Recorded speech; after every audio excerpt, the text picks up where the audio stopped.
One morning, just as the earth stretched from its long night's sleep, and the sky was brushed with the soft orange of sunrise, something peculiar began to happen, not up in the air, not in the trees, but deep down below the ground where no one usually looks, where the enormous tectonic plates hold up the land like invisible floating puzzle pieces, without warning, but with a lot of laughter, the continents are resting on those plates. Yes, the very continents we see on maps decided it was time to play a grand, silly game of hide and seek. After being still for what felt like forever, Africa cracked a wide grin and wiggled her way east, trying to sneak behind the Indian Ocean.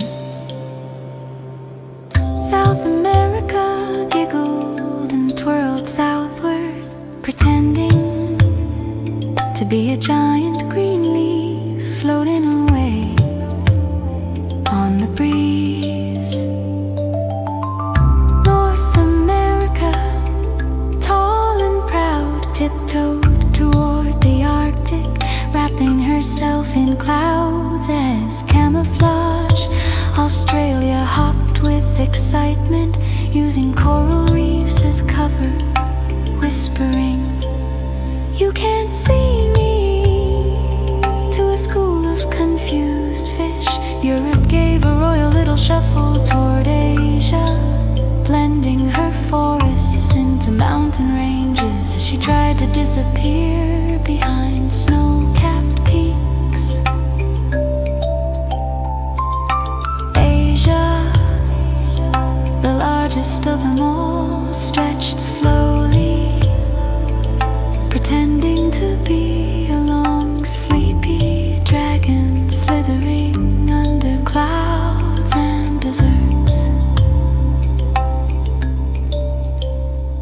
While Antarctica twirled slowly in place at the bottom of the world, wrapped in icy fog like a spinning snowball, the oceans rippled with laughter, and far below them, the tectonic plates began to move, gently but surely, sliding, colliding, separating and scraping past each other like dancers on a giant stone floor, while volcanoes bubbled in excitement and fault lines creaked like old wooden doors being opened for the first time in ages. Far away from all this action, in a quiet little town, a curious child sat by the window with a globe in her lap, tracing her finger along the coasts of continents, when something felt different. She looked out the window and noticed that the shape of the distant mountains had shifted just slightly, and then, did Africa just wave? No one else noticed, but she saw it. The continents were moving, sliding away from where they were supposed to be, playing their ancient slow-motion game of hide and seek. Her heart raced with excitement as she remembered learning about Pangaea, the one big supercontinent where all the lands were once connected like a giant jigsaw puzzle, until the plates beneath had slowly drifted them apart, creating the world we know today. Oceans where there were none, islands born from volcanoes, and mountains rising like wrinkles in the earth's skin. Now they were moving again, just a little faster, just enough to be seen, just enough for her to catch them in the act. She imagined the earth from space, watching as North America slid past Greenland, South America danced away from Africa, and Australia peeked out from under the clouds like a shy child hiding in a classroom game. Beneath them, the plates moved like giant rafts floating on thick, gooey magma, carrying entire continents on their backs.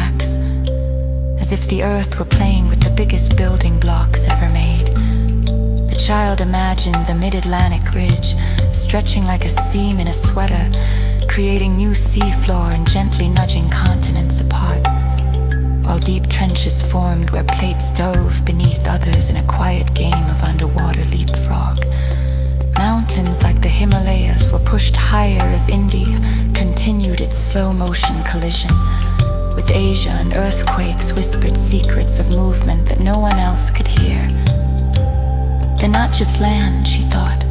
They're alive, they're playful, they're explorers, and she laughed, running outside with a notebook, eager to map the new positions of the continents as they shifted ever so slightly, whispering to them, "I see you," while the earth chuckled under her feet. No one else seemed to notice. The cars kept driving, birds kept chirping, and the grown-ups just looked at their GPS when the signal drifted. But she saw the truth. The continents were drifting as they always had, only now they were having a little fun while doing it. Sneaking behind storms and oceans, hiding behind clouds and ridgelines, and maybe, just maybe, glancing back to see if anyone was watching. And she was, the only one who caught them mid-game, the only one who remembered that Earth is not a still, silent rock, but a living, laughing, moving puzzle that never quite stays the same, always shifting.